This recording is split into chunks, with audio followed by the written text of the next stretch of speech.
CPFL Cultura.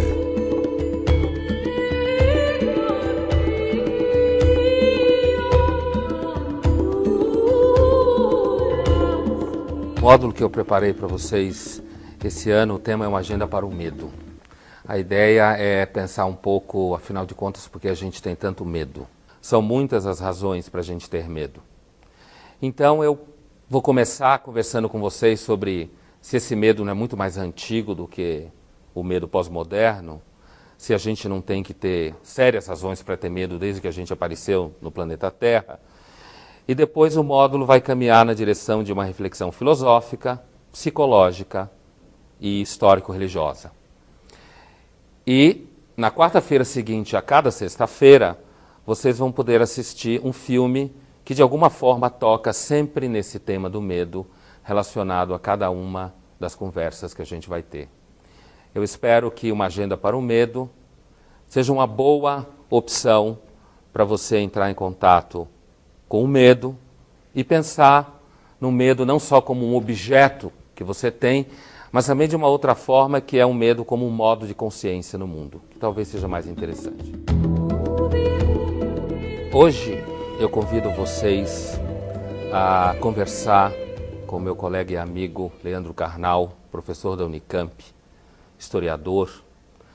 Ele vai refletir com vocês um pouco sobre o papel da religião nessa experiência do medo, nessa agenda para o medo.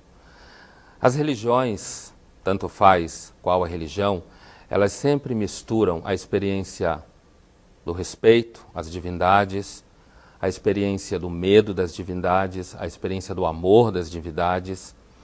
Elas fazem exigências, né, para você quando você acredita nelas.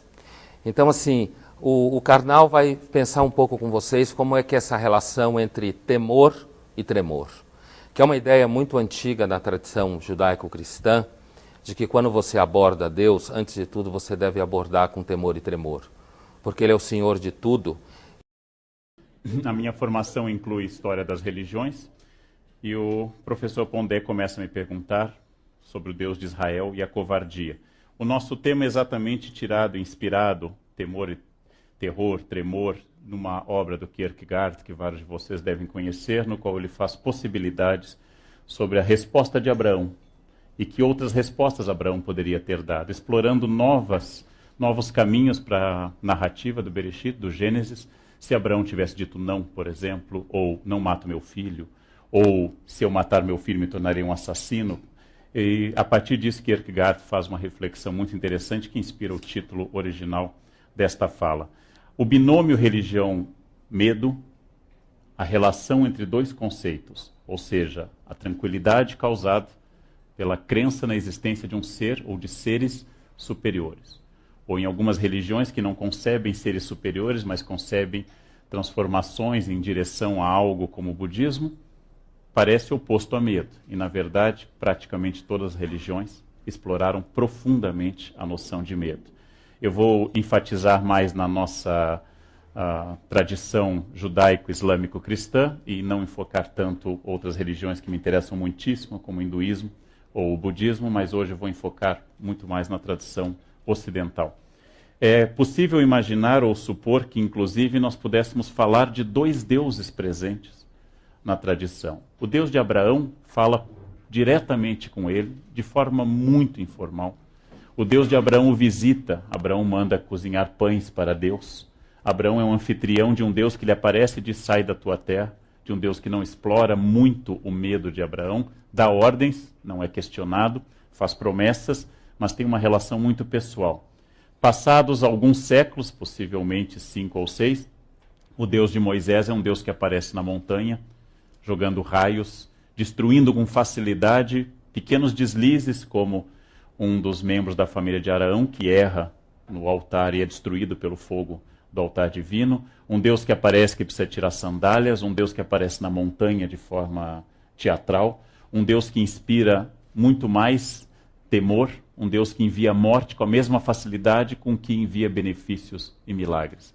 Parece que nós estamos falando de dois deuses, mas isso não é apenas na tradição do monoteísmo judaico. Na derivação mais imediata do monoteísmo judaico, que é o cristianismo, Jesus também aparece representado de duas formas, com frequência, nas mais antigas representações da imagem de Jesus, ele é o bom pastor.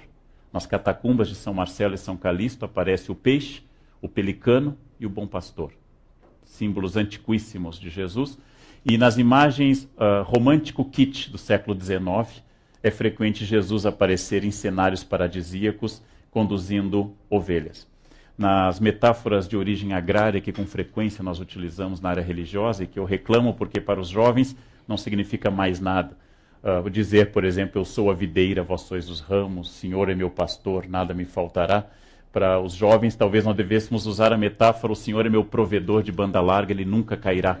Isso faria muito mais sentido hoje do que essas metáforas agrário-pastoris de uma relação do Oriente Médio, né? Especialmente para jovens de São Paulo, onde eu moro, onde uma galinha é uma Knorr viva, não tem a menor noção do que vem a ser a natureza.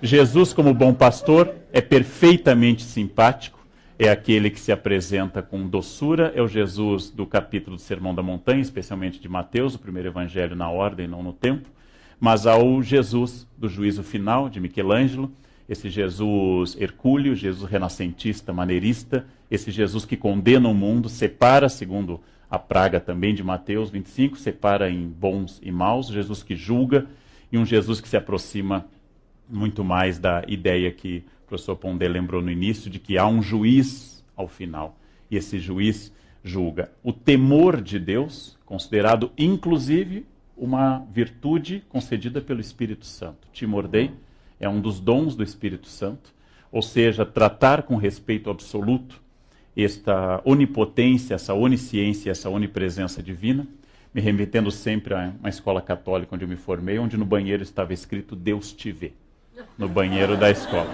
Eu levei 7 anos de análise para superar essa frase que não me sai da cabeça, né?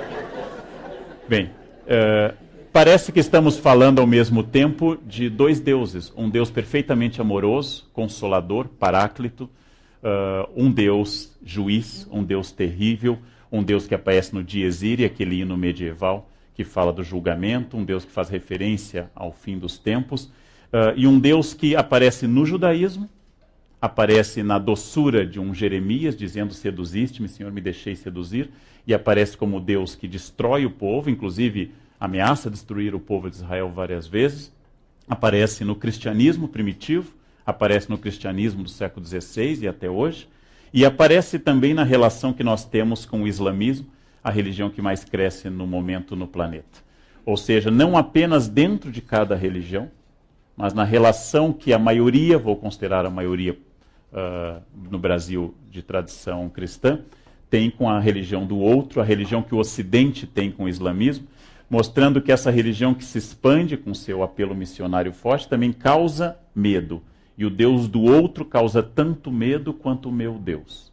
Ou seja, o Deus e a ação do outro também são fontes de medo. E no nosso caso, em especial, a partir do 11 de setembro, que transformou a experiência de entrar num aeroporto americano, um fenômeno afetivo, pessoal, de contato físico, o Ocidente passou a olhar com ainda mais terror para o Deus alheio.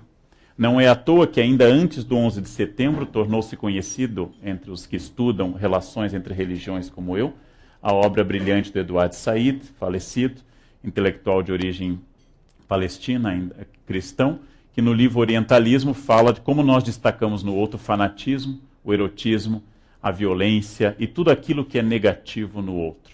E ele faz uma referência às odaliscas, faz uma referência à morte de Sardanapalo e toda a tradição do orientalismo. E eu pego apenas um quadro de Regnault, que é uma execução durante o período de domínio árabe na Península Ibérica, uma execução sumaríssima em que se mostra a violência do outro, ou seja, a violência do Islã que causa também medo e terror. Eu comecei falando do terror interno da concepção de Deus na nossa sociedade judaico-cristã, e agora falo do terror externo causado pelo Deus do outro. As imagens que nós recebemos do mundo islâmico, como o Festival Xiita de Ashura, de autoflagelação, são imagens que sempre destacam o terror do sangue derramado, o terror da aparente irracionalidade, e nós supomos que se crianças e jovens se flagelam até o sangue, são capazes de se tornarem também fundamentalistas violentos e assim por diante. Há uma tradição no Ocidente que eu sempre enfatizo, inspirado no Said, mas indo um pouco além do que ele diz, que é uma tradição da seguinte ordem: a violência entre nós, e ninguém nega que ela existe e seja forte, a violência entre nós só pode ser uma violência acidental. Os nossos loucos são acidentais. Os nossos loucos são psicopatas individuais que matam ou que exercem a sua loucura, enquanto que a violência do outro é uma violência endêmica sociológica. Ou seja, tendemos de forma preconceituosa, isso é um equívoco absoluto, a achar que sim, temos violentos, mas esses violentos são psicopatas individuais. E o outro é violento, ou seja, a sociedade do outro é violenta endemicamente. Eu vou dar alguns exemplos que particularmente me perturbam nessa visão, pegando um pouco do fundamentalismo cristão norte-americano. Uma das mais famosas apresentadoras de televisão dos Estados Unidos, a Ann Coulter, diz, por exemplo, esta frase de uma infelicidade particular. Talvez nem todos os muçulmanos sejam terroristas, mas todo terrorista é muçulmano.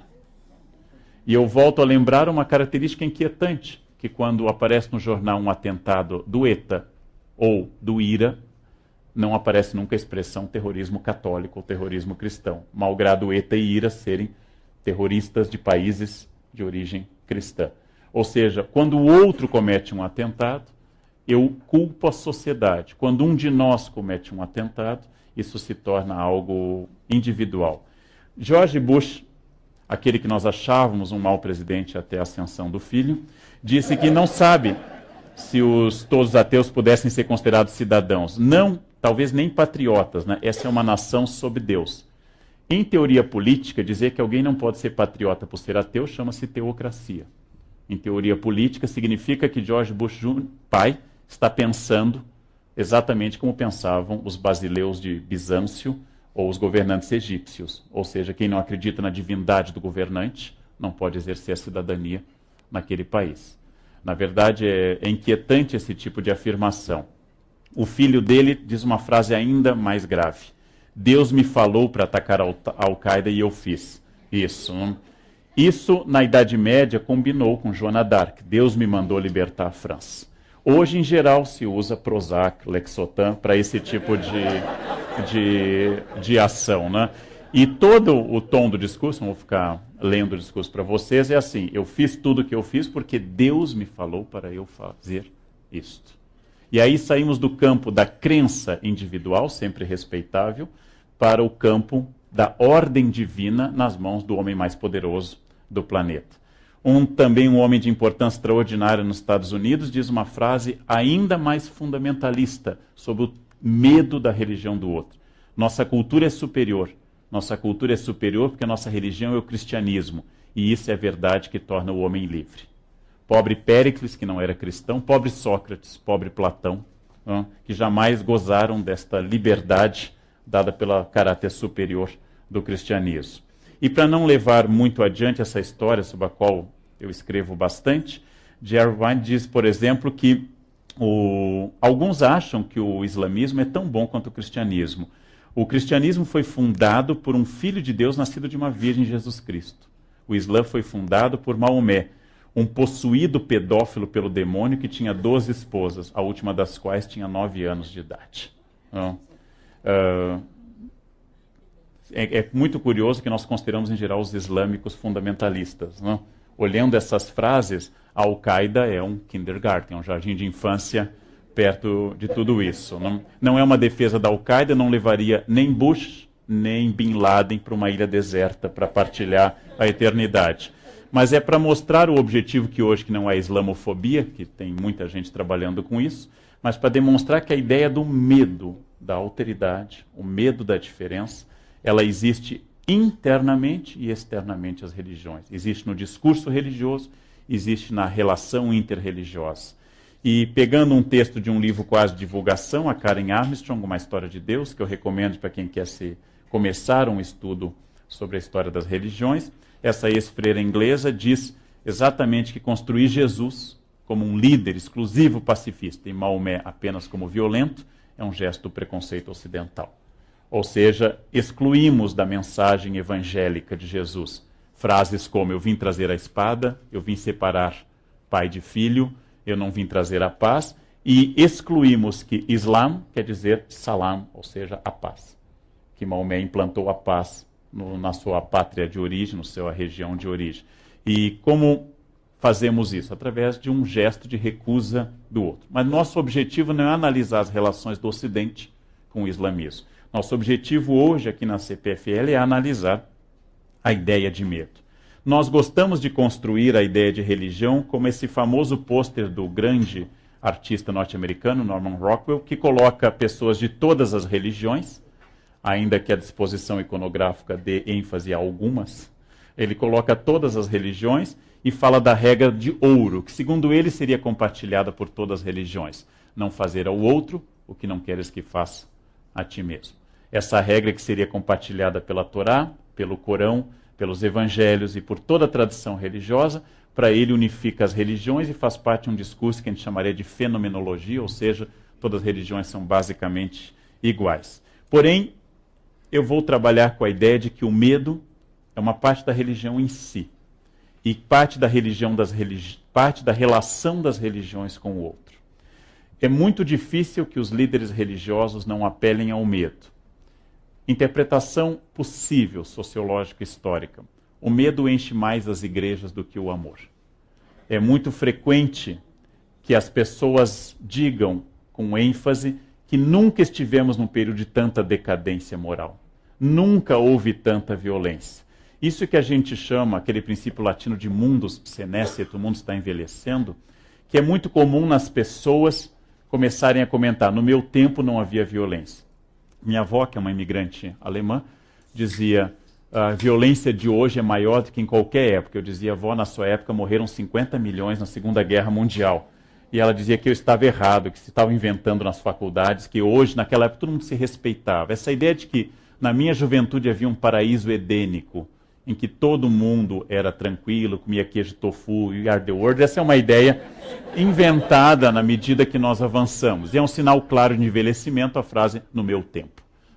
É um sinal claro de envelhecimento. Na minha época, todo mundo se respeitava.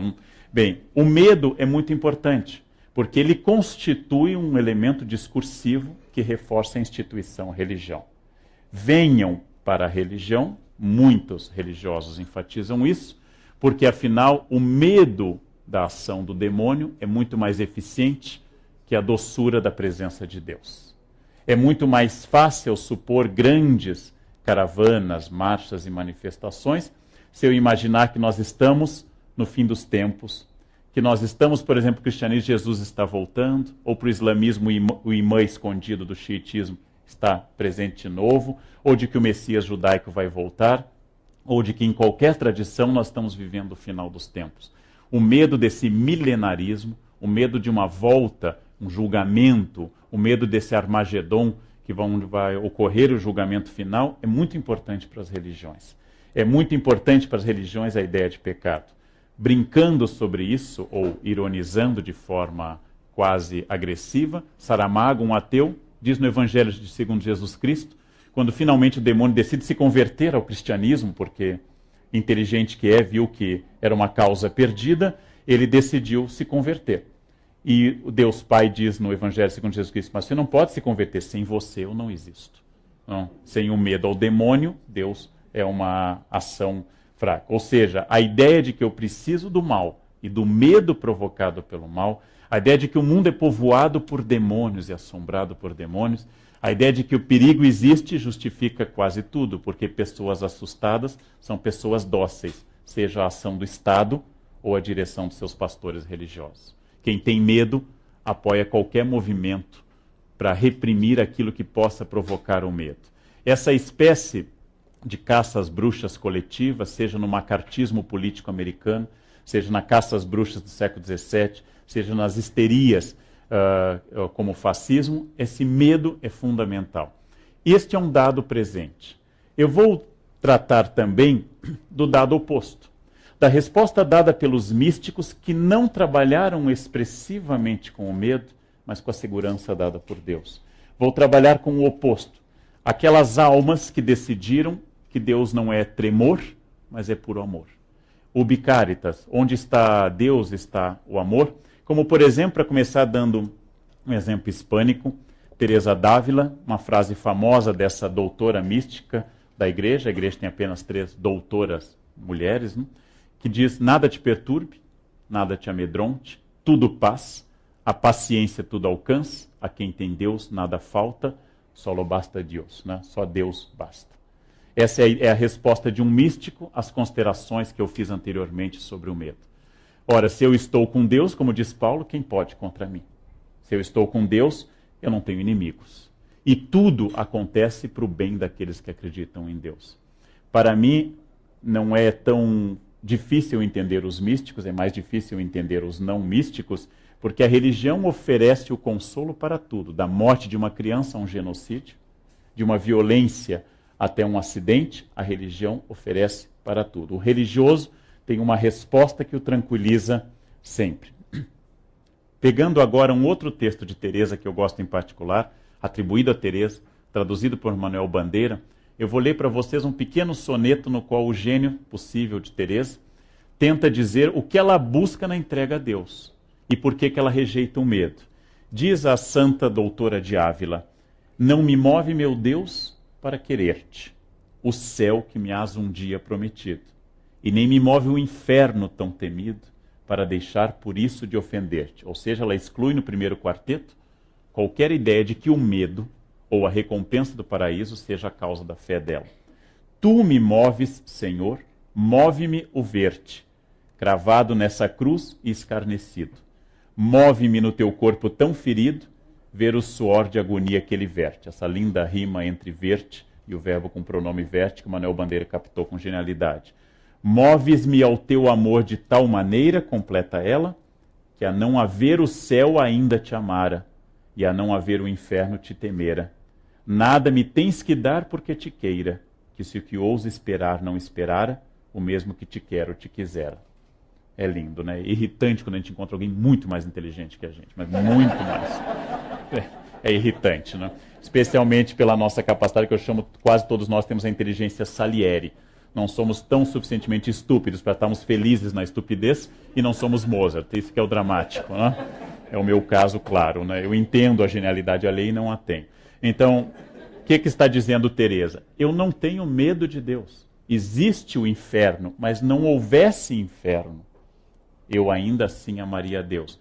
Ela não expressa isso dentro da lógica da escolástica clássica, que seria o seguinte: porque a entrega a Deus não é uma entrega de submissão? Porque diziam os teólogos escolásticos, Deus é da mesma natureza do homem, Deus é da mesma essência, e a entrega a Ele não é a negação de mim, mas é o encontro com aquilo que eu sou.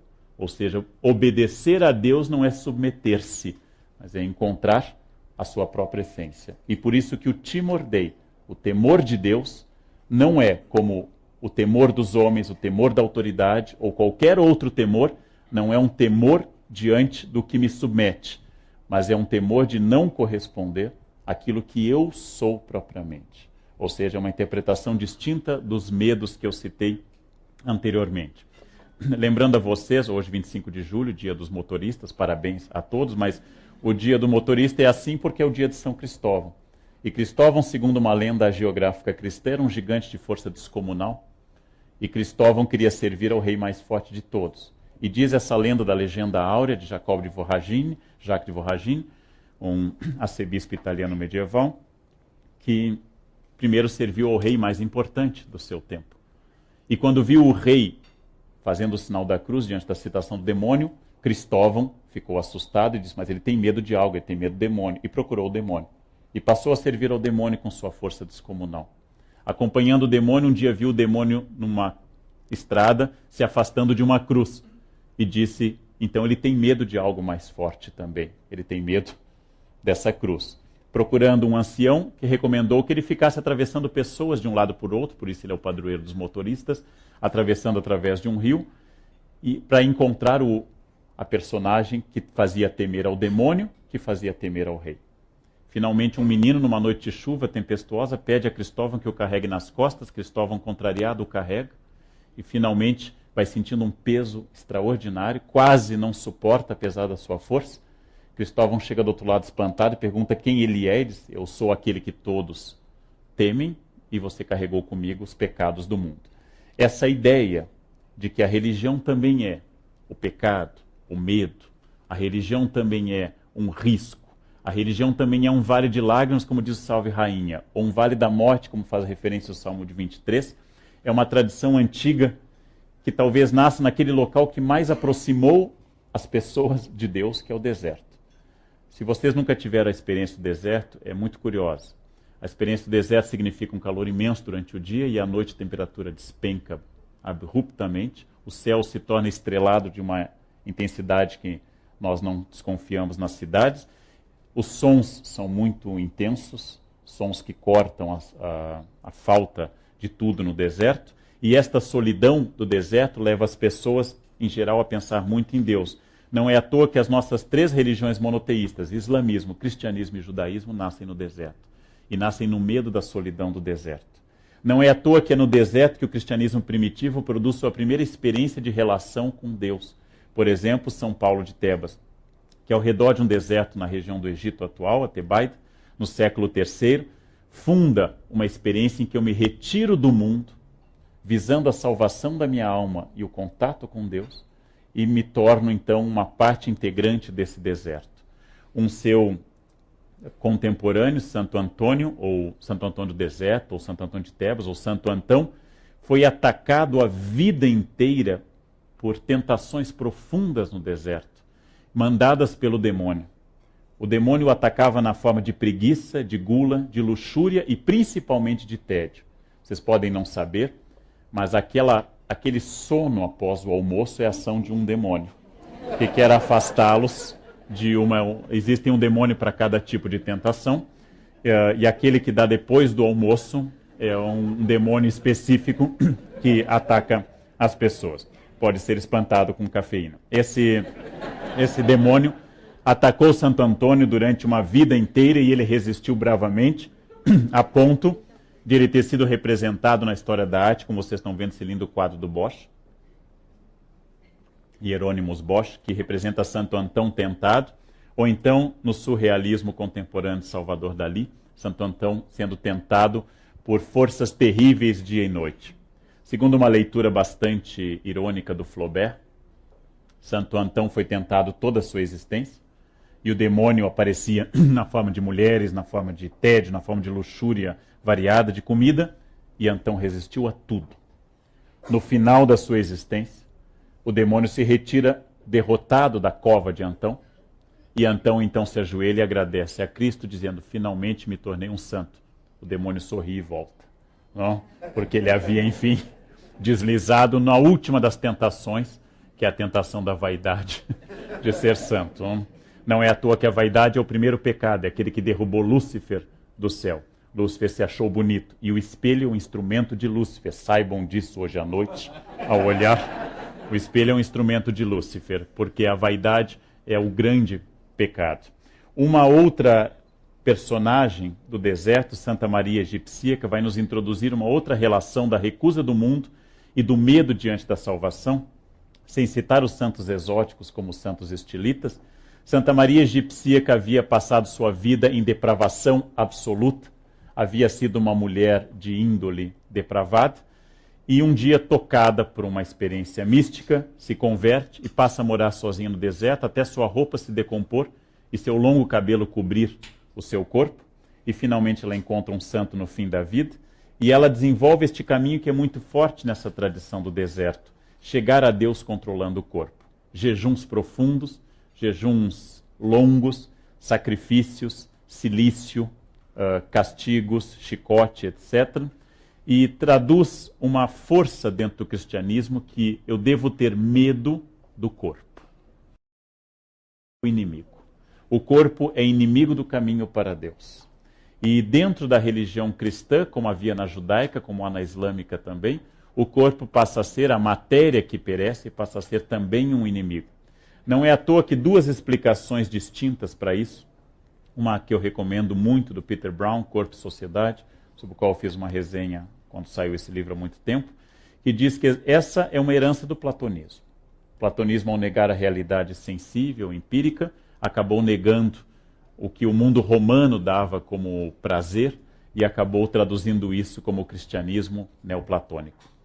E um autor que hoje é menos lido do que o Peter Brown, Erich Fromm, no Dogma de Cristo, diz que essa recusa do corpo é a transferência da culpa do indivíduo para a culpa social, e o local dessa culpa, o local do pecado, é o corpo. E assim surge uma tradição ascética que de alguma forma vem até hoje, nas recomendações religiosas de islâmicos, de judeus, de cristãos, de que eu tenho que, para ter contato com Deus, controlar o corpo, seja por práticas rituais, como por exemplo o jejum, a penitência, o pouco sono. Dormir muito é uma instigação do demônio também. Não fazer penitência torna o corpo senhor da minha vontade. E vem uma lógica do deserto, que é a lógica de que, negando os prazeres deste mundo, eu acabo me preparando para a bem-aventurança eterna. Ou seja, passando fome, frio e dormindo pouco, a tal ponto que Francisco de Assis chega a pedir desculpas no fim da vida ao irmão corpo, porque tinha tratado muito mal, eu vou atingir o paraíso. Isso acaba remetendo à ideia da aposta de Pascal. Bem, se Deus não existe, os religiosos perderam 70, 80, 90 anos de vida, não? Mas se Deus existe, os ateus perderam a eternidade. Não? Então é a famosa aposta entre duas possibilidades, entre eu perder uma vida, fugaz passageira, ainda mais breve no passado do que hoje, e finalmente ganhar a eternidade. Em relação a essa tradição neoplatônica, essa tradição de ênfase na negação do corpo, ênfase no medo diante da salvação da alma, ênfase no discurso de um juiz duro, que vai perscrutar abertamente a vida de cada um, surge a crítica poderosa, demolidora, quase anárquica neste caso, do alemão Friedrich Nietzsche, que diz num trecho do Et Homo, pego aqui a tradução do meu colega da Bahia que lançou um recente, Et Homo, que diz: a noção de Deus foi inventada como antítese da vida. Nela se resume numa unidade aterradora tudo que é nocivo, venenoso, caluniador, todo o ódio da vida. A noção de além de mundo verdadeiro só foi inventada para depreciar o único mundo que há, a fim de não mais conservar para a nossa realidade terrestre nenhum objetivo, nenhuma razão, nenhuma tarefa. Na voz demolidora de Nietzsche, existe a crítica absoluta à religião como fonte apenas de medo. E ele continua, faço questão de pegar esse trecho para dar o sentido, a noção de alma, de espírito e, no fim das contas, de alma imortal, foi inventada para depreciar o corpo, para torná-lo doente, sagrado, para conferir a todas as coisas que merecem seriedade na vida, ou seja, as questões de alimentação, de moradia, de regime intelectual, os cuidados aos doentes, a limpeza, o clima, a mais aterradora indiferença. Em vez da saúde, a salvação da alma, isto é uma loucura circular que vai das convulsões da penitência à histeria da redenção. Não é à toa que Nietzsche ficou louco, né? Era absolutamente uma crítica demolidora da ideia que se concebeu de cristianismo após Paulo. E encerra Nietzsche dizendo: e a noção de pecado, e com ela a noção de medo, foi inventada ao mesmo tempo que o instrumento de tortura que a completa, a noção de livre-arbítrio, para confundir os instintos, para fazer da desconfiança com relação aos instintos uma segunda natureza. E não é à toa que a crítica dele diz que ao canalizar o medo para o corpo e ao tornar o corpo inimigo de todos, o cristianismo prestou um desserviço à humanidade. Essa crítica seria estranhíssima, e eu gosto de apresentar sempre todos os lados envolvidos numa discussão, ainda que de forma, neste caso, passageira, seria estranhíssima a um dos fundadores da teologia cristã, Agostinho, que ao falar do Deus que arde no seu coração, representado inclusive com frequência com o coração na mão, ele vai dizer não a relação de medo, mas vai dizer: tarde te amei, beleza sempre bela, tarde te encontrei. Ou seja, vai falar da beleza daquele êxtase em hóstia que ele teve com sua mãe Mônica, em que ele vai contemplando degrau a degrau as categorias da natureza e vai encontrando cada vez mais não o Deus do medo, não o Deus do pecado, mas o Deus da libertação, o Deus que o torna feliz. Da mesma forma, na Idade Média, esse belo quadro de Michelangelo Merisi de Caravaggio, que mostra Francisco recebendo as chagas no Monte Alverne, sendo estigmatizado e amparado por um anjo, Francisco encontrando o Deus da alegria e não do medo. Essas duas vertentes podem ser encontradas especialmente na ênfase que eu estou dando à religião cristã.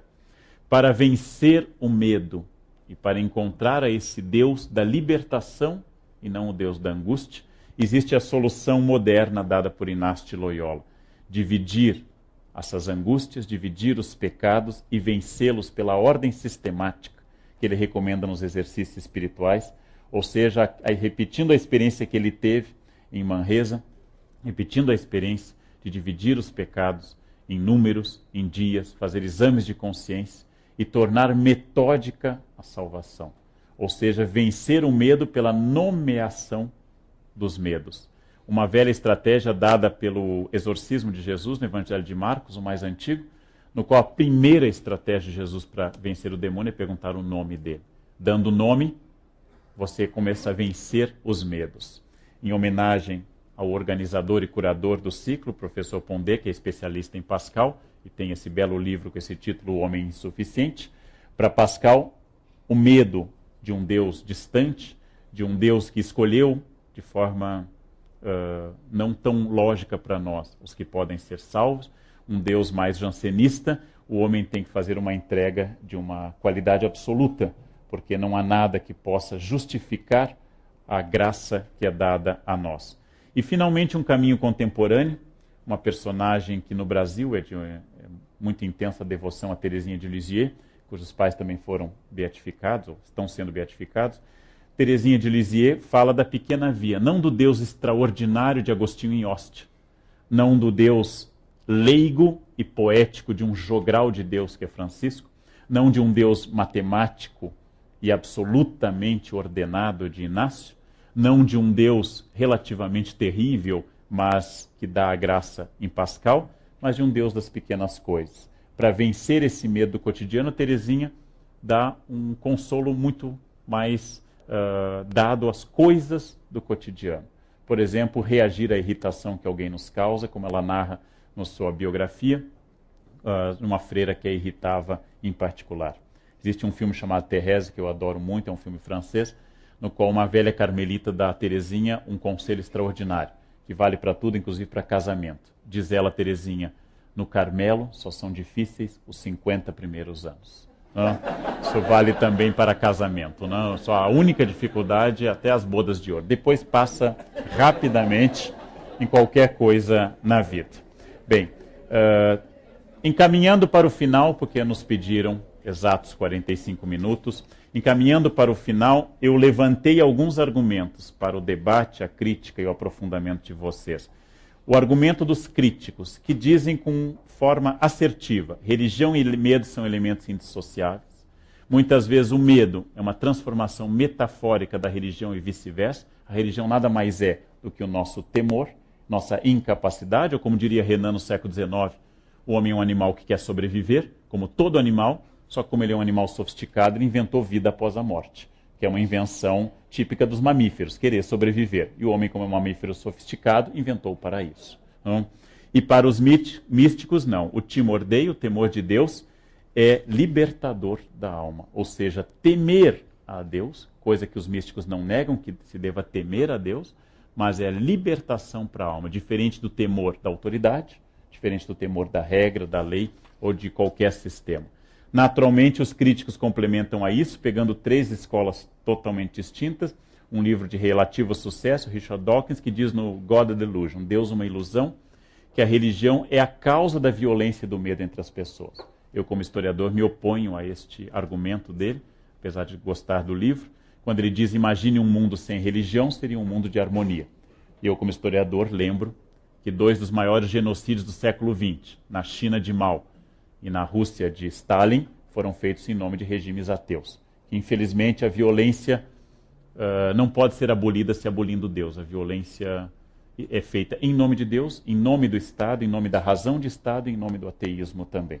Infelizmente, ela é um pouco mais estrutural. Seria mais fácil se fosse assim.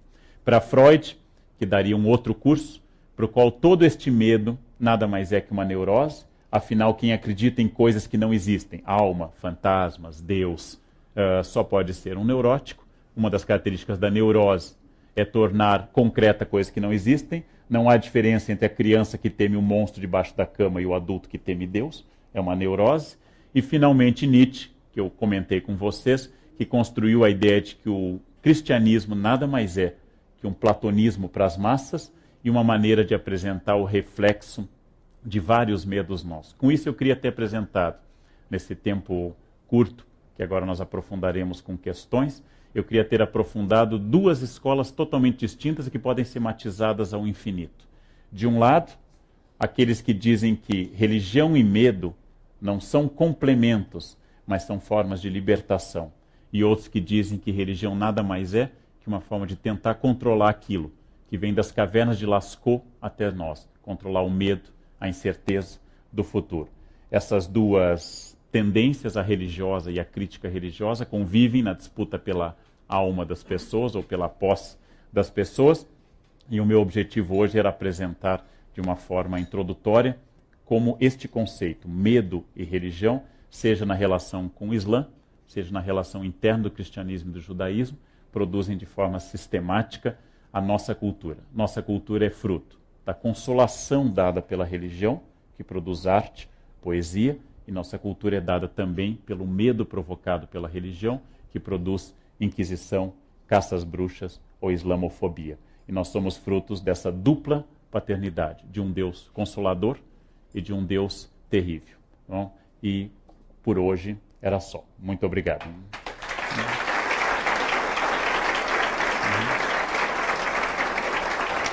Obrigado. Pediram 45 minutos, são 15 para as 8. O professor Germânico faz isso, então podemos passar, creio, as perguntas, professor Pondé. Isso, então temos um microfone volante, ou as pessoas fazem as perguntas de acordo com o seu livre-arbítrio, que segundo Nietzsche é um equívoco.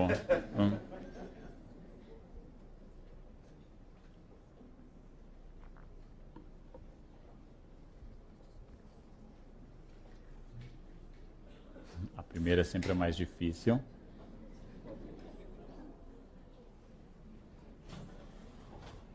Por favor.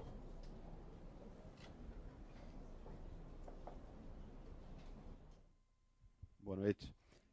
Primeiramente, parabéns pela palestra, excelente. Eu queria fazer uma pergunta. É possível, na sua visão, ao ser humano, viver sem crença? Depende de como nós definimos crença, porque existem pelo menos 3 escolas para definir o papel da crença. Uma tradicional, a apologética, existe uma fenomenológica e uma histórica. É possível considerar que o ateísmo, por exemplo, seja uma crença de mesmo vetor e direção contrária, ou seja, um dogmatismo negativo. É possível considerar, por exemplo, que as crenças se assemelhem. Eu acho que nós produzimos cultura e somos seres culturais. Quando nós acreditamos que não há nada, é uma crença que pode nos consolar de alguma forma. Quando acreditamos que há um Deus, é uma crença que pode consolar muitas pessoas. Uma parte expressiva das ações humanas é dirigida por crenças em fenômenos abstratos como o amor, por exemplo. Nós fazemos muita coisa em nome de algo que não é tangível e não é mensurável, que é o amor. Então eu diria que não. As culturas produzem crenças, nem todas religiosas. Lembrando que o budismo, tema ao qual eu tenho me dedicado bastante nos últimos anos, o budismo é uma religião sem Deus e a rigor ateia, porque diz que a existência ou não de Deus não interfere na sua evolução. Tomando 2 pequenas parábolas para ilustrar isso no budismo, que ilustram sua pergunta. Quando o Buda entrou no Nirvana, convidou os animais, segundo a tradição com a qual o Ocidente teve contato com o budismo, que é o Ceilão. Quando o Buda entrou no Nirvana, chamou os animais e o gato não compareceu. Os outros animais falaram mal do gato. E o gato, como sempre, ficou na dele. Não foi atrás de Buda. Os animais reclamavam e Buda finalmente explicou. O gato é o primeiro animal budista, porque entende que a minha iluminação não traz nenhum dado para ele. E deu o conselho final de Buda, né? Se encontrar Buda na frente, mate-o. Porque ele não diz respeito ao seu caminho e à sua iluminação. Ou uma outra história, essa da tradição que eu aprendi o ano passado na China, de que 2 monges caminham, monges budistas com voto de castidade, caminham por um rio, e uma moça particularmente lasciva pede aos monges que a coloquem no colo para ela não molhar os pés. O monge mais jovem se recusa, o mais velho a pega alegremente e a leva para o outro lado do rio, e a conduz, e a coloca do outro lado do rio e continua a viagem. E o jovem está particularmente irritado. Então, finalmente, esse jovem, depois de alguns quilômetros, diga: mestre, você fez voto de castidade, por que carregou aquela moça? O mestre sábio se volta e diz, nossa, você ainda está carregando, eu a deixei na beira do rio. Essa ideia é a ideia de que seja numa religião ateia, como o budismo, ou pelo menos não ateia, mas não deística, que seria correto dizer do budismo, seja numa religião como o budismo, seja no ateísmo clássico. Vamos pensar num ateísmo, por exemplo, de Sartre, que diz no existencialismo humanismo.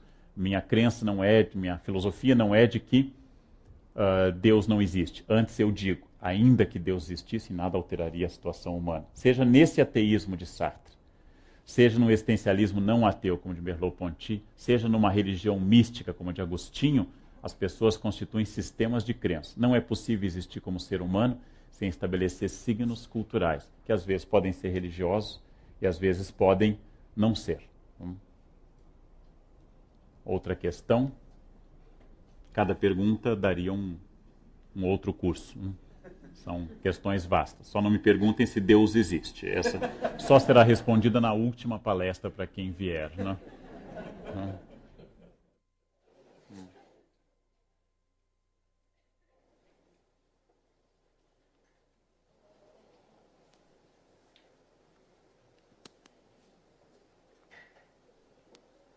Por favor.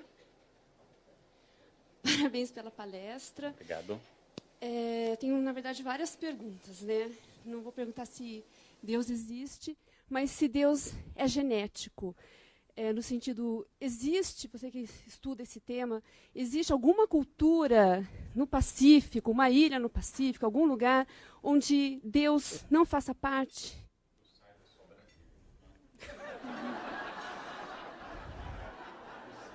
Mas a pergunta é importante, né? A sua pergunta é mais importante, né? Eu não tenho conhecimento, e tomo isso tantas referências de Marcel Mauss como Malinowski, de nenhuma cultura estruturalmente ateia. Inclusive o ateísmo ao longo dos séculos é sempre escasso, é um fenômeno escasso.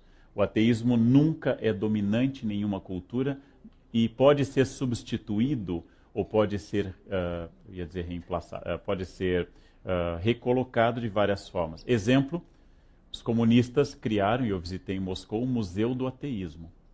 Há um Museu do Ateísmo em Moscou. Mas colocaram a múmia de Lenin como uma relíquia religiosa visitada, como se fosse uma relíquia religiosa. Os que pensam sobre isso dizem que se trata apenas de compensação. Sempre haverá uma crença, de qualquer jeito. A escola histórica, a gente chama de escola analítica romana, que é aqui eu trabalho, ela vai dizer que cada um vive a sua crença religiosa ou não religiosa de uma forma específica. E eu não posso dizer que um xamã da Sibéria, um pai de santo do Brasil ou um jesuíta alemão tenham a mesma capacidade no sentido de estrutura de crença. Cada um concebe a sua crença de uma forma. Mas, de fato, e a sua questão é importante por isso, nós não conhecemos nenhuma cultura que seja estruturalmente religiosa. E nós tendemos a ler nas culturas fatos religiosos. Quando encontramos enterros do Paleolítico, acompanhados de amuletos, nós tendemos a dizer que é para acompanhar o morto na outra vida com energia positiva. Mas como não há escrita no Paleolítico e nenhum documento ou testemunho, esta é uma interpretação nossa, jogada sobre o passado. Bom, então a maneira como eu concebo religião e a maneira como eu concebo a relação com Deus, ela é muito variável, mas de fato ela existe em todas as culturas. E ela reprimida, a religião tem o que eu chamei num artigo, que vai ser publicado em breve, de efeito chantilly, batendo cresce. Quanto mais se reprime a religião, mais ela cresce. O fato de haver repressão a uma determinada religião faz com que ela aconteça de forma extraordinária. Como eu escrevi um artigo há alguns anos, quando do atentado à imagem de Aparecida, os religiosos deveriam saber que toda vez que alguém ataca uma imagem, quando alguém quebra, como quebrar a imagem de Nossa Senhora da Conceição Aparecida, está dizendo que aquela imagem é muito importante. Porque a única coisa que pode atacar de fato uma religião é a poeira, e não o ataque iconoclasta. Não? Existe na Basílica de Guadalupe, no México, voltei há poucos dias do México, um crucifixo retorcido, por causa de uma bomba colocada diante da imagem de Guadalupe, e a bomba foi aparada pelo crucifixo que entortou. O crucifixo está conservado numa urna de cristal e com a seguinte frase embaixo: o filho salvou a mãe. Ou seja, o ataque à religião costuma provocar reações ainda mais religiosas. E quando alguém duvida da ética ou da probidade de um religioso, de um bispo ou de uma bispa qualquer, sem citar nomes, quando alguém chega a conduzi-los às barras dos tribunais, por incrível que pareça, malgrado o tartufismo absoluto das personagens, existem as pessoas que os defendem e dizem que é perseguição e injustiça. É extraordinário. O Lacan terminou sua vida dizendo que talvez não existam psicanalistas no futuro, mas haverá padres. Porque são questões. Eu sempre recomendo às pessoas que a confissão é mais barata que a psicanálise e garante a absolvição ao final, ao contrário da psicanálise, né? A sua outra questão, por favor. Eu sou psiquiatra e também sou estudiosa da meditação e do Vedanta. Então, na minha prática clínica, como psiquiatra infantil de adultos, eu me deparo todos os dias com a questão do medo, né? As crianças com as fobias infantis, os adultos com as síndromes do pânico. Então, o medo é um estado fisiológico que é importante que exista, até para a gente poder se defender dos perigos reais. E a capacidade de sentir amor, paz, também parece que é um estado que pode ser acessado e que qualquer um pode atingir, né? E é interessante, estudando a fisiologia desses estados, que a frequência respiratória é diferente, né? Então, a frequência respiratória do medo ela é muito curtinha, tudo. E se a pessoa for um meditador, um yogi, e conseguir mudar o padrão respiratório numa situação de medo, ela sai daquele estado. Então, a minha pergunta é assim, se há religiões que têm fomentado, promovido mais o acesso a essa banda larga, né, a esse estado de paz, né, e como é que isso pode caminhar daqui para frente? Assim, tradicionalmente, né, o medo tem sido utilizado, mas se as religiões também não poderiam ter mais um papel na promoção da paz, né? E completando, você falou assim que não é à toa que 3 religiões monoteístas surgiram em regiões desérticas. E as religiões surgidas nas florestas, né? Assim, conviver, nascer, viver assim, em contato com uma floresta tropical, isso inspira um outro tipo de visão de Deus? Sem sombra de dúvida, o meio é muito importante para indicar o processo formativo de uma teogonia. Não podemos entender a teogonia grega de Hesíodo sem entender o ambiente, por exemplo, das invasões dóricas. Não podemos entender a vocação de Abraão sem entender o que é um povo de deserto. Não podemos entender Maomé sem a caverna de Hira, onde ele recebe a ordem de Gabriel, lê, e ele tem que reconhecer ao anjo: eu sou analfabeto, não sei ler. Ou seja, o meio é muito importante. Você sabe que os historiadores, diferente da sua área profissional, desconfiam mais das realidades fisiológicas. Os historiadores são mais culturalistas em geral, pelo menos eu sou. Então eu considero que existe uma realidade biológica, mas a leitura que eu faço dela é cultural. Então quando você diz, e tomando apenas para a distinção entre a sua ciência e a minha área, que eu não sei se é uma ciência, que é a história, que se pela respiração eu posso vencer o medo, é similar ao processo de que pela reza do rosário eu posso vencer a tentação, ou pelo jejum da Sexta-feira Santa eu possa vencer tal e tal tentação, ou pelas 9 primeiras sextas-feiras do Sagrado Coração eu possa atingir uma graça específica. Ou seja acreditando na respiração, ou na homeopatia, ou na reza do rosário, eu continuo estabelecendo funções, em geral eficientes, para poder vencer o medo. Mas isso eu posso afirmar com mais tranquilidade. A religião é polissêmica, significando, sendo um signo aberto, ela pode ser utilizada para praticamente tudo. Em nome da religião, o cardeal Primaz de Viena apoiou o nazismo. Em nome da religião, o padre Maximiliano Kolbe morreu num campo de concentração para salvar um judeu. Ou seja, em nome da religião se mata, em nome da religião se salva. Usando uma história que está no Decameron do Boccaccio, quando um judeu se converte ao cristianismo e quer ir a Roma e Avignon conhecer a sede do papado de então, e o seu amigo cristão tem medo, porque ele vai perder a fé. Se ele for a Roma no século XIV, ele vai perder a fé. Ele volta mais religioso do que nunca e explica o Decameron. Ora, o judeu acaba mais religioso por quê? Ele comenta que se o cristianismo sobrevive aos seus pastores, é porque ele deve ter origem divina. Né? Então é uma ideia de que a religião é um pouco acima da percepção, diferente da ciência, por exemplo. Se você, na sua área, recomendasse uma medicação e ela fosse ineficiente, você rejeitaria a medicação. Na área das religiões, o que é extraordinário é que os recursos para atingir a paz interna também são ineficientes ou eficientes, e mesmo assim a religião não se esvazia. Exemplo, tentem supor a quantidade de orações que se elevam neste momento pela Mega Sena. Tentem imaginar a quantidade de pedidos encaminhados ao Altíssimo sobre a correta função daquele dinheiro. Bem, ninguém será atendido a não ser alguém ou algumas pessoas. No próximo jogo, a pessoa considerará que não fez a oração correta e deve se esforçar ainda mais. É o que a gente chama, o que Thomas chama na Religião e Declínio da Magia, de religião como autoexplicativa. Ou seja, o problema nunca está na oração ou em Deus, está em quem faz a oração. Milhares de pessoas rezam para um ente querido não morrer e todo mundo morre. E a religião continua sendo o melhor, mais eficiente consolo que nós temos diante do luto. Então, diante de um luto, eu jamais posso dizer a alguém, bom, fulano era formado de átomos que se dissolveram agora na natureza, não há nada que lamentar, porque afinal todo mamífero completa um ciclo reprodutivo e pronto. Ninguém, não, agora eu aceito a morte da minha mãe. As explicações racionais não conduzem a esse consolo. É este poder extraordinário de consolo da religião, aberto, polissêmico, capaz de provocar pelo medo ou pela consolação, ações efetivas e eficientes, que é uma das explicações da força da religião.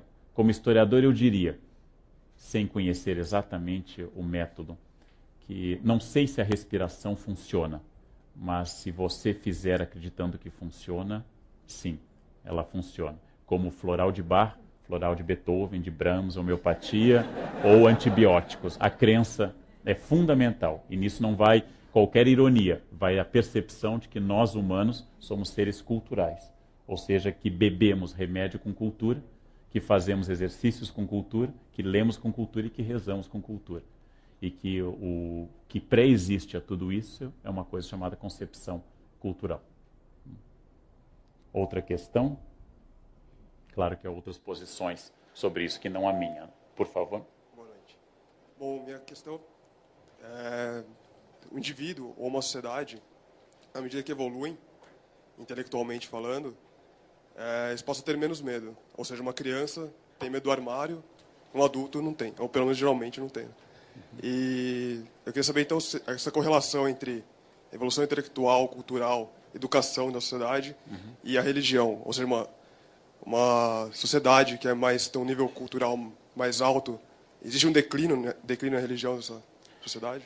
Você sabe que o declínio da religião foi anunciado centenas de vezes. No século XIX, a ideia da morte de Deus é uma ideia fortíssima.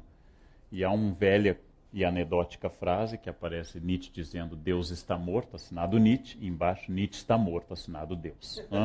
Então é uma ideia muito sólida. Se eu considerasse a intelectualidade francesa do século XVIII, Voltaire, Diderot, Dolbach, eles tinham certeza que a religião seria um fenômeno passageiro e que era próprio, como queriam os positivistas, de um estágio de percepção metafísica ou teológica de uma humanidade não evoluída.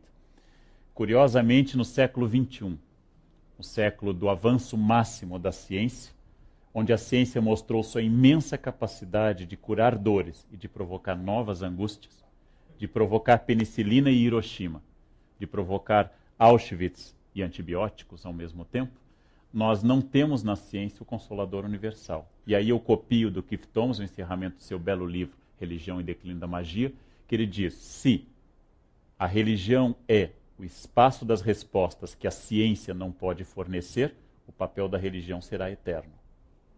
Porque a ciência nunca nos poderá tornar eternos. Resultado, eu não acredito em evolução, não acredito que nós estejamos mais avançados do que há 200 anos. Eu acredito em transformações tecnológicas. Eu acredito que a nossa capacidade tecnológica nos tornou mais aptos a matar mais gente em menos tempo. que os grandes genocídios não são da Idade Média, mas são do século XX, o armênio, Tutsis e Hutus, o judaico, testemunhas de Jeová, homossexuais em campos de concentração. Logo, que o crescimento da ciência responde a muitas coisas e se torna indispensável para a nossa vida, mas não significa evolução porque não há uma meta. Para poder imaginar que existe uma meta evolutiva, eu tenho que acreditar que existe uma essência e não uma existência. Eu compartilho com Sartre a crença de que a existência precede a essência. Ou seja, primeiro se é, depois alguma coisa pode ser debatida.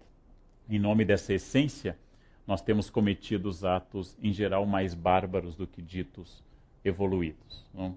Então, ao contrário do que talvez indique a questão, não acho que a religião tenda a desaparecer no mundo tecnológico. Pelo contrário, a religião é muito forte em ambientes absolutamente urbanos, desenvolvidos, e ao contrário da década de 60, quando se anunciava uma nova era no qual a religião institucional não tinha mais o papel, o início do século XX é o início da reafirmação de valores religiosos, ainda mais talvez do que no passado. Como há movimentos pendulares a esse respeito, pode ser que daqui a 20 anos tudo isso mude.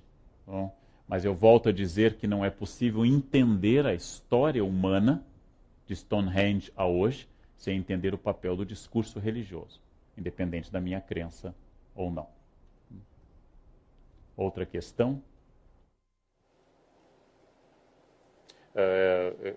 Complementando apenas uma coisa da sua dúvida. A criança acredita no monstro no armário. Os nossos medos ficam mais sofisticados. Eu não acho que o adulto seja mais tranquilo. Pelo contrário, o adulto se remete à infância como um momento de perfeição, porque era um momento em que ele achava que havia menos medo. A ideia da infância como uma época dourada, como no poema de Casimiro, Ai que saudades que eu tenho, é uma invenção de adulto. Nenhuma criança do planeta acordou pela manhã aos 8 anos dizendo, como eu amo ser criança. Não? Pelo contrário, todas querem crescer. Porque quando se é criança, não se dá conta que janeiro é o mês de férias. E hoje, para mim, janeiro é IPTU e IPVA. Isso é uma diferença brutal. Não? Então, a infância, na verdade, é um período com outros tipos de medo. Ou, como se diz tradicionalmente, o que varia ao longo da vida dos homens é o valor dos brinquedos, e não a função lúdica do brinquedo. Não? Os homens continuam brincando até o fim da vida, só que o valor dos brinquedos muda bastante.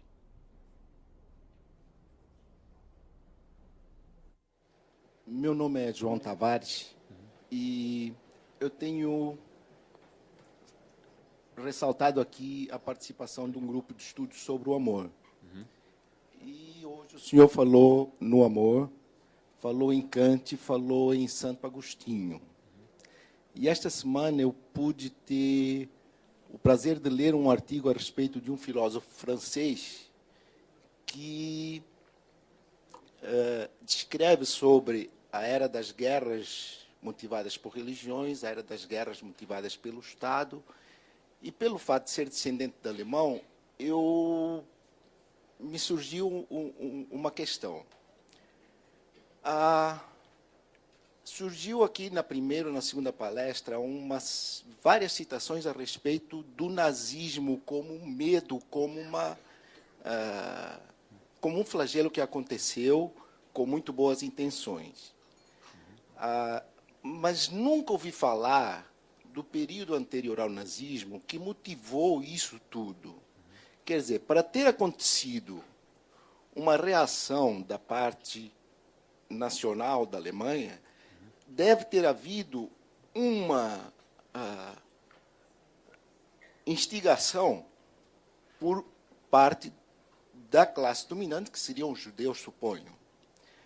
É um jogo de medos, é um jogo de poder. Não sei quanto que a religião teve peso nisso. Mas esta semana também, um colega seu da universidade, nessas 2 últimas semanas, escreveu sobre o antissemitismo na Igreja Católica e nos cidadãos, como isso se foi evoluindo ao longo dos tempos. É inquestionável o papel social da Igreja em termos de cultivar relações sociais. E, segundo Marx, as relações sociais são a pedra-chave de toda a teoria dele. Sem as relações sociais, nada do que ele escreveu tem algum sustento, né? Embora tenha acontecido muito a respeito do que ele criou e tenham modificado muito daquilo que ele disse e feito as barbáries que acabou de nomear aí Lenin e Mao e outros no gênero, a verdade é que ele também disse que enquanto eu, como ser amado, não puder fazer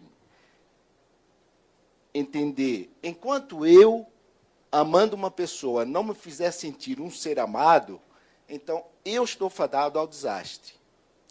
Seria o amor uma nova matéria a ser estudada, a ser desenvolvida, no sentido de esclarecer os medos, as relações de poder, uma nova forma de se falar, né? Houve 4 palestras anteriores em que se falou muito em desconstrução, né? É uma palavra muito interessante, é uma palavra revolucionária. O meu medo é que a desconstrução, hoje, seja uma palavra vã como foi nos anos 60 a palavra liberdade, sabe? Mas me parece que o amor está começando a tomar um conteúdo forte no sentido de ser uma nova cultura, inclusive na África, dos países de língua portuguesa, os rituais da igreja eles já são feitos em conjunto com as populações, os rituais das populações nativas. Enquanto os rituais da igreja são muito mais sérios, muito mais dados a cultivar os medos, os rituais das populações nativas são pura dança, pura batucada no meio das igrejas católicas, sabe? Então, eu não sei se isso já não é uma forma de manifestação do amor a mudar relações sociais.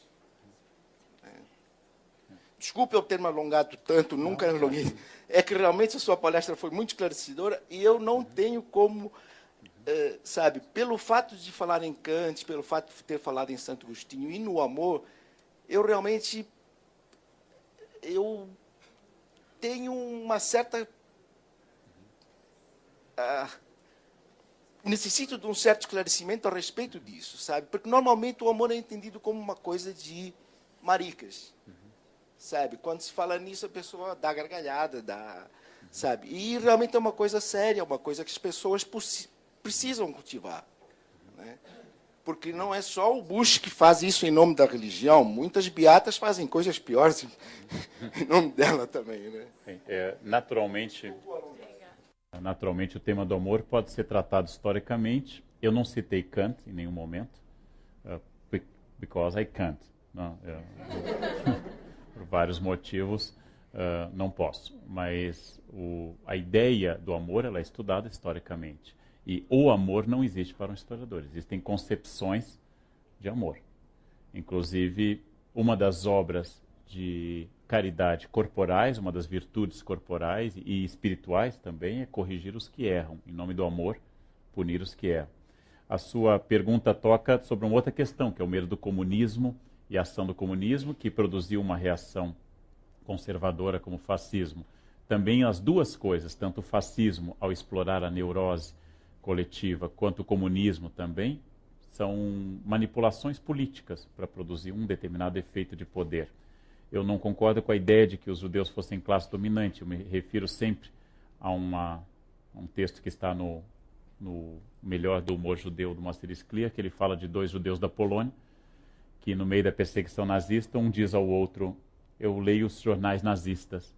E ele diz, mas por quê? Porque lá diz que a gente domina um mundo que é rico, que é poderoso, eu me sinto tão bem depois que eu leio esses jornais. Acho que é uma ideia que nasce de algumas fantasias coletivas, como a falsificação dos protocolos Sabe-Sião e outras questões do gênero. Mas eu concordo inteiramente que o amor pode ser estudado, o amor é muito importante. Os rituais xamânicos não são necessariamente rituais apenas de amor. Os rituais xamânicos podem explorar o medo do mal olhado, podem explorar o medo da energia negativa do olhar. Às vezes que eu tive a oportunidade, por exercício interdisciplinar com os alunos da Unicamp, de ir a rituais, por exemplo, de cultos afro-brasileiros, Nem sempre se incentiva apenas o amor e a serenidade nesses rituais. Eu assisti degolação de bode e questões assim que não são propriamente na concepção tradicional, ou seja, trabalhar com medo e trabalhar com amor é um jogo de pica e assopra que é mais ou menos comum a muitas religiões, né? Porque só com amor eu tendo talvez a adocicar demais o discurso, e só com medo eu tendo a não provocar a reação catártica que eu quero com as pessoas. Na verdade, como diz Aristóteles na sua Poética sobre a função da tragédia, repetida de alguma forma na incorporação do gênero evangelho, que é a tragédia da paixão de Cristo, eu devo, através da ideia da dor, atingir a catarse, ou seja, atingir a evolução, entre aspas, para um espírito superior. Isso é presente em muitas religiões. O medo do comunismo, explorado no Brasil com o falso plano Cohen em 37, com a intentona real de 35, ou com a subversão comunista de 64, levantada pelos conservadores. O medo de que os judeus dominassem tudo, ou que os comunistas dominassem, explorado por Hitler e por seus colegas. Todos esses medos são explorados coletivamente para se atingir alguma coisa. Em nome da liberdade, se cometem crimes tão hediondos quanto em nome da ditadura. E, curiosamente, todas as pessoas que matam para produzir um mundo melhor. Matam para que esse mundo melhore e esteja livre dos problemas, seja através da Inquisição, seja através de pogroms na União Soviética, seja através da Revolução Cultural na China, seja através de qualquer discurso fundamentalista, mata-se por amor, com a mesma facilidade com que se mata em nome do ódio. Essa questão é importante e é enorme. Mas, de fato, o amor não só pode, como é estudado pela história. A noção de amor, uma colega minha, Mary Del Priore, tem um livro sobre a ideia de amor no Brasil. E como se concebe, desenvolve essa ideia de amor no Brasil. O que era amor quando eu fui estudante na década de 60, no interior do Rio Grande do Sul, não é idêntico ao que era amor na escola de hoje. E as pessoas, tanto na década de 60 no Rio Grande do Sul, quanto hoje, querem amar seus alunos. E cada um com um projeto distinto. E, curiosamente, nós sobrevivemos a estes afetos. Né? Curiosamente, nós sobrevivemos a essas explosões de amor sistemáticas sobre nós. Né? A pior vingança sobre alguém é casar-se com a pessoa. Né? É a vingança mais duradoura e mais influente. Né? Outra questão, por favor. Micrófono.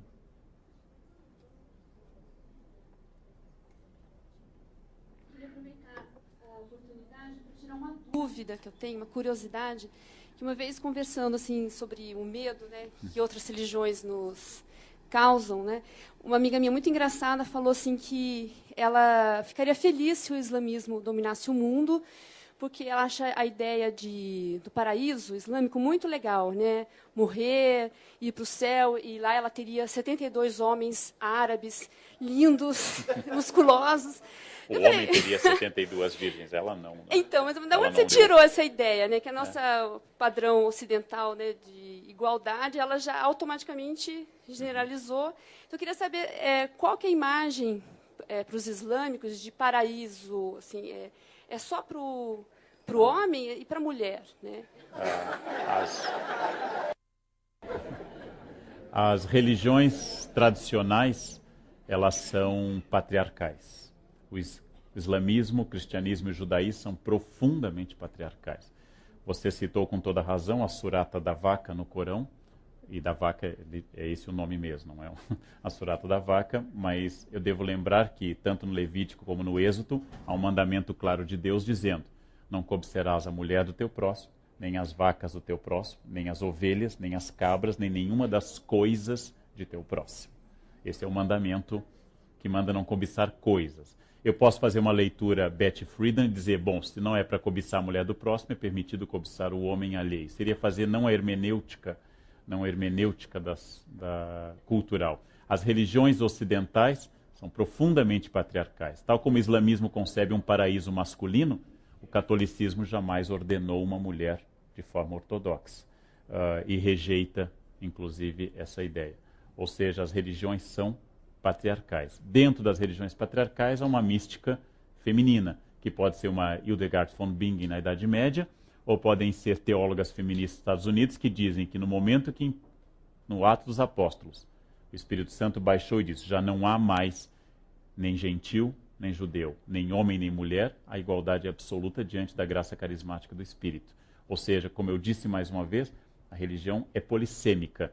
Eu posso pegar qualquer coisa da Bíblia e justificar qualquer coisa que eu queira fazer. E usando uma citação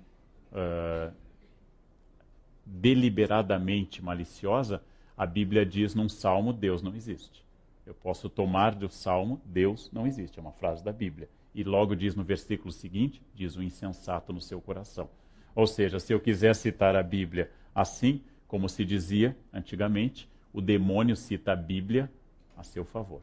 Eu posso pegar absolutamente tudo porque o texto é polissêmico, seja no Corão, seja na Torá, seja no gênero evangélico, que é um gênero novo na literatura. Ou seja, eu posso trabalhar. De fato, se o desejo do paraíso é o desejo sobre a expansão religiosa, o que eu recomendaria à sua amiga não é o islâmico, mas é o chinês. O paraíso chinês é o mais vasto, mais complexo e mais variado e o menos entediante de todos os paraísos.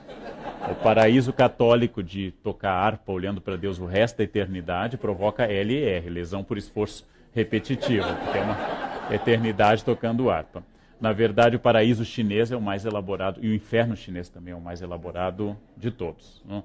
Então, não o islâmico, porque afinal, 72 virgens. Como se explica a um jovem a noção de virgem? Não tem a menor ideia do que seja isso. É preciso ter a minha idade para lembrar uma coisa dessa. Ou seja, como eu explico algo disso? É um paraíso fruto de uma concepção religiosa daquele momento. Imagina se Mohammed, chegasse aos beduínos do século VII e desse a noção tomista de paraíso.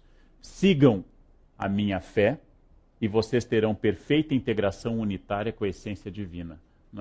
Não faria sucesso nos oásis dos beduínos. Não?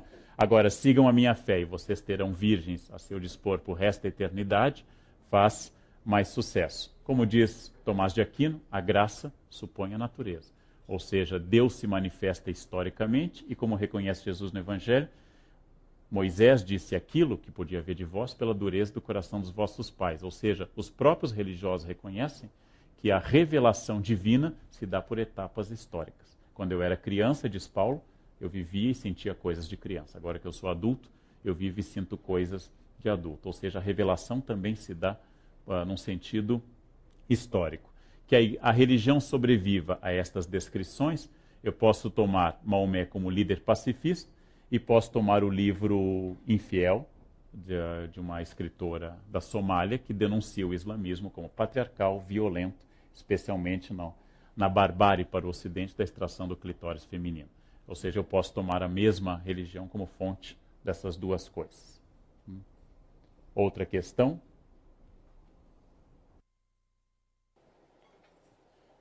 Boa noite. Boa noite. Eu tenho visto muito o medo ser dito aqui como se fosse uma coisa isolada. Mas você acredita que o medo pode ser separado do poder político? Os deuses não existiram, nem os medos por si só, não foi uma coisa metafísica dos homens. Ele foi um instrumento forte de poder. Em nome dos deuses se matou, os deuses e os ritos eram as tradições do direito e uma série de coisas relacionadas a isso. Portanto, os deuses não foram coisas que existiram simplesmente. Os seus representantes é que tinham poder e cometiam violência. Não eram as pessoas que cometiam violência. Né? Agora, outra questão, essa primeira pergunta dissociada do poder. E a segunda, você acha que é uma coincidência o fato dos filósofos do século XVIII começarem a negar, como Nietzsche negou, justamente quando se negava o poder, já se opunha, se dividiu o poder, se criou leis de limites ao poder. E nesse fim de início de novo milênio, agora temos aí o colapso do poder no mundo, fazendo essas barbaridades que você falou. Eu acredito que estamos num momento crítico em que nós vamos negar o poder e talvez negar também os deuses. Isso é que eu penso. É possível, eu acho que é um caminho muito rico de análise, associar a leitura das críticas às religiões às críticas aos sistemas políticos. Voltaire, educado no Liceu Louis Le Grand, por jesuítas, ou Fidel Castro, educado por jesuítas em Cuba, ou Maluf, educado por jesuítas no Colégio São Luís, em São Paulo, são todas personagens envolvidas de alguma forma com concepções de poder. Então, negar o poder e negar a Deus, eu nunca neguei na economia religiosa, ou seja, na maneira da percepção da gramática religiosa, que ela esteja envolvida com discursos de poder. Na verdade, as igrejas resistem aos místicos, não é à toa que Teresa d'Ávila, João da Cruz e Inácio de Loyola, todos foram presos pela Inquisição. A igreja tem uma resistência aos místicos porque os místicos escapam ao controle institucional. E os místicos, os possuídos, os que têm visões, os derviches, todos eles, toda a tradição mística, ela escapa ao poder. Religião e poder, tratado há séculos, desde a negação de Epicuro até os ateus atuais, que publicam livros como Deus, uma ilusão, é uma denúncia sempre de que religião foi instrumentalizada pelo poder. No momento que eu estabeleço uma instituição, eu estabeleço a necessidade de zelar por ela. Tomando, já que eu contei várias histórias hagiográficas, nos Fioretti de São Francisco, no final da vida, Francisco de Assis está morrendo e vendo a sua ordem penetrada por bibliotecas, mosteiros com bens e tudo aquilo que ele lutou contra em nome da irmã pobreza, da esposa castidade da irmã pobreza. Bastante deprimido no fim da vida, Francisco procura sua grande amiga Clara e chora diante dela, dizendo: tudo que eu fiz não presta, porque eu fundei uma ordem de pobreza e os poderosos tomaram conta desta ordem. Clara então sorri e diz a ele que ele tem que fazer o último voto de pobreza. O último voto de pobreza é abrir mão do seu legado, ou seja, eu fiz a minha parte, cada um faça a sua. Eu não controlo o meu legado, eu não controlo aquilo que vem depois de mim. No momento que eu tenho uma instituição, eu tento controlar por regras, normas, cânones e estatutos jurídicos essa instituição. Então, religião e poder é um fenômeno extraordinariamente associado. Mas quero lembrar que onde a religião não faz parte do poder, como a Igreja Ortodoxa na Rússia stalinista, ela curiosamente também sobrevive, demonstrando que algumas das energias da religião não estão associadas ao Estado apenas ou ao discurso oficial, mas sobrevivem. E assim que o Estado entra em colapso com o seu discurso ateísta oficial, a ortodoxia floresceu na Rússia pós-Gorbachev com uma força extraordinária. Como aconteceu na Polônia católica do cardeal Karol Wojtyla, como aconteceu, por exemplo, atualmente no Tibete, dominado pela China em relação à sua religião institucional budista. Ou seja, a religião é associada ao poder, mas o poder não é a instância final explicativa da religião. É muito importante dizer as duas coisas para não parecer nem tanto de um lado, nem tanto de um outro. Outra questão? Pela brilhante exposição. E eu comecei a questionar, somando com o que eu tenho escutado nos bastidores, que tem repercutido durante vários dias, com relação ao medo.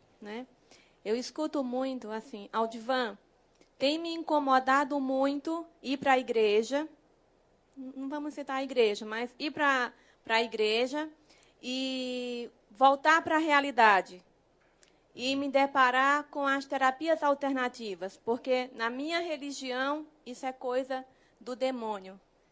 E aí, conversando em paralelo com outras pessoas, eu pude observar, mas olha, eu estou assim de paciente com o mesmo medo.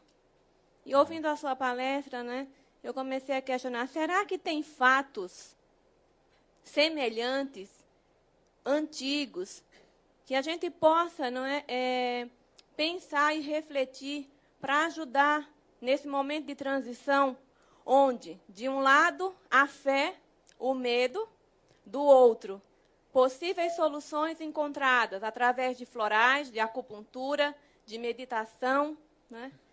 Será que tem coisa antiga que a gente possa rever para diminuir esse medo hoje? Será que a história pode ajudar? De que forma a gente pode contribuir? A história não tem uma função moral, ela não evidencia nenhuma lição moral.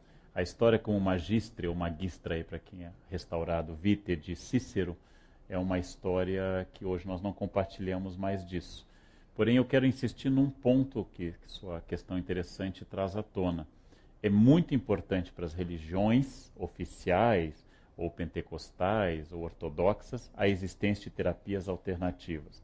Você sabe que as religiões, na sua maioria de protestantes de inspiração pentecostal, rejeitam coisas como Harry Potter. Elas fazem um discurso forte, por incrível que possa parecer a vocês, Harry Potter é um inimigo da fé. Com a sua inocente varinha, ele tem sido alvo de pregações apaixonadas de pastores, porque ele estabelece um poder que não tem como fonte Jesus.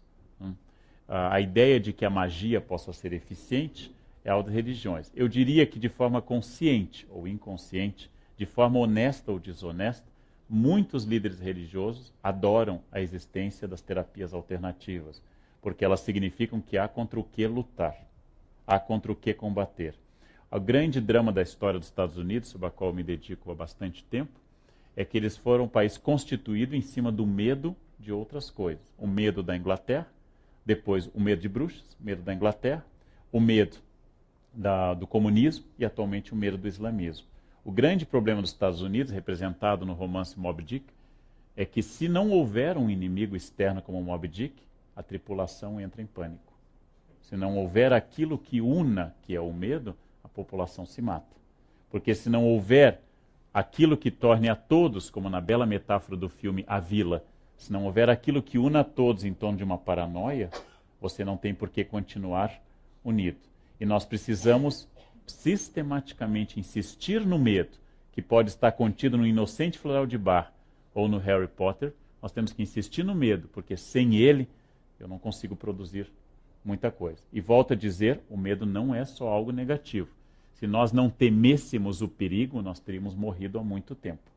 As pessoas loucas ou totalmente perturbadas, elas não têm medo das coisas. Andam pacientemente no meio do trânsito, por exemplo, e essas pessoas, por não terem medo, com frequência se machucam. O medo é também uma estratégia de sobrevivência. As pessoas prudentes são pessoas medrosas. Pessoas que têm medo têm cópia das chaves. Pessoas que temem têm 2 cópias da chave do carro. E assim por diante. O celular faz sucesso porque ele explora o medo das pessoas. Eu quero saber onde fulano está. E essa coleira eletrônica produz acalmar o medo. Quando eu puder ver, tiver um GPS e o celular, eu vou produzir a fantasia de que então eu tenho controle e não tenho medo. E um artigo saído hoje mostra como isso está aumentando o câncer, o uso do celular. Logo, eu vou ter medo do câncer. E assim é uma cadeia infinita que nos faz permanecer nesse planeta. Apesar de ser essa primeira geração que tem chance de um suicídio global. Ou seja, nós somos a primeira geração que pode encerrar essa nossa angústia de alguma forma. E estamos nos esforçando a esse respeito. Outra questão?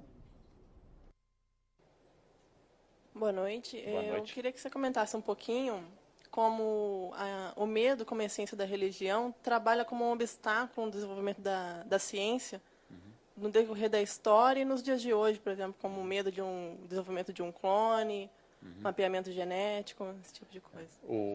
Não interpreto exatamente o medo como essência da religião, porque eu acho que para existir essência tem que haver algo mais metafísico, mas que a religião trabalhou bastante com o medo. E volto a dizer que uma das bases do pensamento científico contemporâneo é o átomo. O átomo, criado por Demócrito, descrito no século XX, etc., nunca foi visto. O átomo é uma abstração, do qual nós supomos que seja, e damos nome às suas partículas. A pergunta é se o primo mobile que Dante criou no paraíso, no parte final do paraíso, de um Deus movendo e causa de todo o movimento, é menos ou mais abstrato do que o átomo que nós também nunca vimos, e indescritível nos 2 casos. Eu diria que ciência e religião, mais uma vez, são respostas distintas a questões distintas. Ambos podem causar muito mal às pessoas, e ambos poderiam eventualmente causar bem. Nem ciência, nem religião, nem psicanálise, nem mística, nem rosário, nem narrativa sobre o superego da pobre da mãe que causou todos os problemas de todo mundo para o resto da eternidade, podem ser em si coisas boas ou ruins. Elas são coisas que podem responder a angústias das pessoas. E as pessoas podem encontrar respostas a essa angústia num discurso ateu, podem encontrar resposta a essa angústia rezando, podem encontrar resposta a essa angústia meditando, fazendo o caminho de Santiago, ou trabalhando, ou fazendo... Porque o que é anterior à angústia da religião é o ser humano. Este é o conceito anterior à religião. E a nossa capacidade policromática, multiétnica e multifacetada de dar respostas às angústias é uma das coisas mais fascinantes do planeta. Ou seja, nós damos respostas muito criativas aos nossos medos e nomes muito criativos aos nossos medos. Então, voltando à pergunta que foi o leitmotiv da palestra, a provocação do meu colega e coordenador desse ciclo Pondé, o Deus de Israel não gosta dos covardes.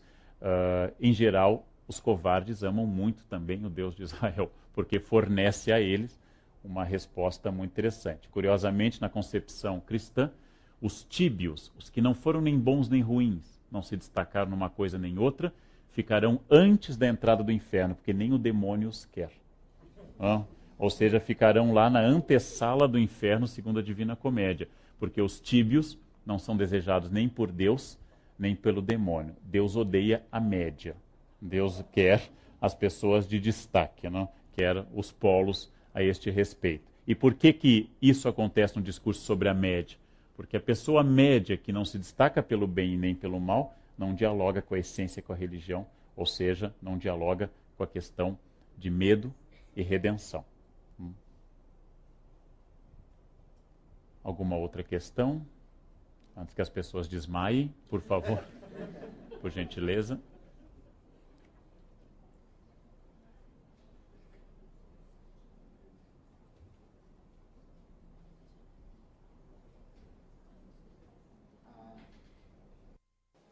Na palestra passada, ficou uma ideia que o palestrante não quis passar de que tudo que se move, tudo que é criado e tudo está a serviço da classe dominante do poder. Agora, acabou de falar alguma coisa mais ou menos parecida, ou não. No seguinte, essa ideia de que a pessoa que fica na média não serve a Deus nem ao demônio, não é senão aquela ideia de que da competição capitalista, que ele tem que ser o bom, tem que ter 10 mestrados, tem que ter 20 faculdades, tem que, sabe, de criar sempre uma competição em busca do melhor e viver todo mundo nessa esquizofrenia sem ter tempo para curtir a vida. Sem sombra de dúvida, o capitalismo é um fenômeno fundamental, mas o pobre do capitalismo, com sorte, é algo de alguns séculos. Se nós datarmos da Revolução Industrial, ele é um jovem de 300 anos. Estou falando de religião, ou seja, algo de milhões de anos, ou pelo menos dezenas de milhares. Como eu escrevi num artigo que vai sair na revista super interessante sobre o funcionamento do Vaticano, o encerramento, eu escrevi sobre o Vaticano de Bento XVI. Bento XVI tem o olhar meio blasé, meio erudito, porque quando ele vê os críticos e todos esse universo, ele lembra que antes do capitalismo, antes de tudo isso, existiu e existe, por exemplo, a igreja. E antes da igreja existem as religiões, antes da própria igreja católica. Ou seja, tem olhado, como se diz com frequência, com uma certa altitude diante desses problemas. De fato, o capitalismo é fundamental hoje, mas as questões que nós estamos discutindo sobre o medo existiam no feudalismo, existiam no modo de produção escravista, se eu utilizar a linguagem marxista, existem em muitas sociedades e funcionam de muitas formas. E volto a dizer, o capitalismo é muito importante para entender certos discursos religiosos, mas os discursos religiosos são anteriores ao capitalismo. E são, provavelmente, sobre isso não se pode fazer ciência nem afirmação, provavelmente também sobrevivam ao capitalismo. Porque se o capitalismo prosperar, haverá um Deus que causa prosperidade. E se ele fracassar, haverá um Deus a quem recorrer na época da penúria. Né? E isso torna extraordinariamente útil, extraordinariamente importante. Né? Professor Pondé, Selafan. Eu queria te fazer uma pergunta final. Primeiro eu queria agradecer você pelo show. Tá? É assim, maravilha. Eu queria te perguntar o seguinte, inspirado pelo que você falou, a ideia de que, no final das contas, o ser humano sempre acredita em alguma coisa, e você estava nos falando de religião em relação ao medo, tem aquele autor inglês chamado Chesterton, que uma das frases, desses caras bons de frases, que ele dizia assim: o problema quando você para de acreditar em Deus não é nem tanto que você fica ateu, é que você acaba acreditando em qualquer bobagem. Né? Então, eu acho que isso tem a ver com um trecho da tua fala hoje, com relação à coisa de que dogmatismo negativo, ateísmo acaba sendo, de alguma forma, um dogmatismo negativo. Então, assim, o módulo ele foi pensado exatamente como uma agenda para o medo, quer dizer, como é que a gente pode pensar o medo hoje?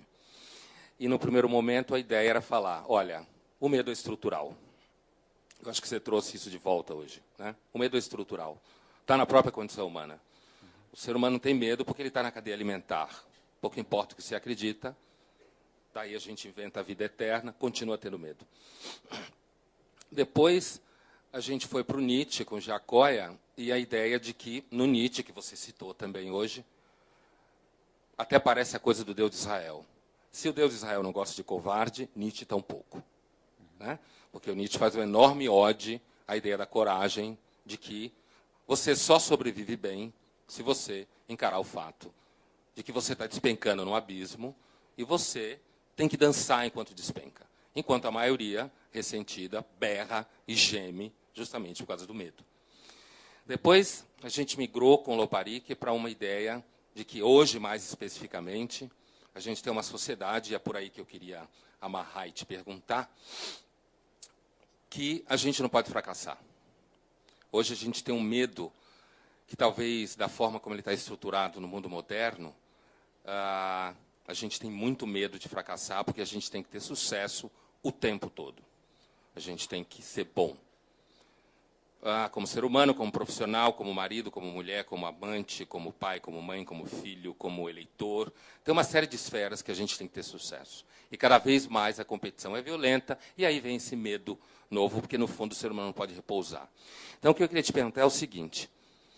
Lembrando da frase do Chesterton, que o problema não é nem de você deixar de acreditar em Deus, o problema é que você acaba acreditando em qualquer bobagem, a gente não teria acabado acreditando, nos últimos, grosso modo, 500 anos para cá, nesse processo modernizador, numa ideia de nova Atlântida construída pela ciência, pela razão, pela política, a ideia do Bacon, né, de que a gente ia construir um mundo novo pela razão, pelo conhecimento, pela ciência, pela política, blá, blá, blá. Então, nesse sentido, será que a gente não teria acabado acreditando num monte de bobagens? A bobagem seria a ideia de que a gente ia construir finalmente um mundo feliz. Com Deus ou sem Deus, o homem não acaba sendo sempre meio infeliz, porque a vida é muito dura. E aí o que eu pergunto para você é o seguinte. Se a gente resumir essa ópera dizendo que os últimos 500 anos têm sido atormentado pela ideia de que a gente vai construir a felicidade finalmente, racionalmente, tecnicamente, politicamente, o que você acha que seria o novo tipo de medo que só o moderno tem? Ou você acha que... falar isso. O que você acha que seria viável levantar a ideia de que a nossa obsessão pela felicidade sistemática, administrada, que a gente vive hoje, ainda que na pós-modernidade cada um acha que descobriu a sua nova fórmula de felicidade e recuse as grandes teorias de felicidade, você não acha que seria um medo típico nosso redescobrir que, no final das contas, a felicidade é uma coisa que acontece quando você não está prestando atenção nas coisas? Implicitamente, Pondé, pensar que, por exemplo, que o homem medieval fosse menos temeroso do que o homem moderno, ou colocar sua segurança num Deus mais estável que um Deus moderno ou do que a ciência moderna. Eu acho que na história do medo de Delimot ele ressalta bem que um mundo com medo do fim do mundo, seja provocado por Deus ou pela bomba atômica, ou provocado pelo aquecimento global, que afinal vai cobrir todas as cidades litorâneas, o rio vai ficar debaixo d'água, né? Nada é perfeitamente negativo, então, nesse aspecto, São Paulo vai ganhar litoral, enfim, a cidade de São Paulo, que todas essas questões são questões da nossa, hoje, incapacidade de ter na ciência a crença que o século XIX teve. Afinal, se é possível perguntar, como você já tornou tema de curso também, tomando essa frase que não é sua, mas que você desenvolveu também, se é possível acreditar em Deus depois de Auschwitz, é também possível perguntar se é possível acreditar na ciência depois de Hiroshima. E se é possível acreditar em todas essas questões, porque, na verdade, eu acho que a crença de que nós podemos administrar a felicidade é uma crença fracassada, como toda crença utópica, porém sem utopia, sem pensar num mundo menos injusto, ou sem pensar num casamento mais perfeito, eu não consigo reformar o meu, eu não consigo melhorar o meu. A função que Tomás Moros deu à Ilha da Utopia, quando Ritodeu apresenta a ilha, não é exatamente mostrar uma sociedade perfeita, mas é corrigir a inglesa. Então, o grande problema hoje é o esvaziamento de utopias, porque afinal Deus morreu, Marx também, e eu não estou me sentindo muito bem, como se disse com frequência. Ou seja, eu não posso oferecer a teocracia como solução, não posso oferecer o paraíso socialista, não posso oferecer, porque afinal o socialismo parece florescer hoje apenas na Coreia, em Cuba e nos diretórios acadêmicos de humanas, ele parece ser um fenômeno bastante isolado, e as teocracias religiosas demonstraram um grau de intolerância e de violência extraordinário. A grande diferença que a sua pergunta toca é que nós não temos mais capacidade de acreditar em sistemas unificados, sistemas totais, sistemas absolutos, e nós procuramos essa solução atomizada, vascularizada, capilarizada, de cada um encontrar o seu caminho. O que é curioso é que, segundo uma pesquisa que eu li numa revista de divulgação nacional, nós somos a geração que mais acredita na salvação da alma. Perguntado aos brasileiros se acreditavam que iam para o paraíso, mais de 96% dos brasileiros disseram que mereciam o paraíso.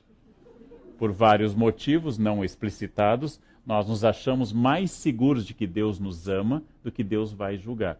Bastaria perguntar aos religiosos, e certamente há aqui religiosos, se alguém acha que vai para o inferno. Essa pergunta, se eu fizesse como São Bernardo no século XII, a maioria acharia que sim, para não cometer o erro da vanitas, o erro da vaidade, da soberba. E se perguntasse nessa sala, quem daqui acha, sendo religioso, que vai para o inferno?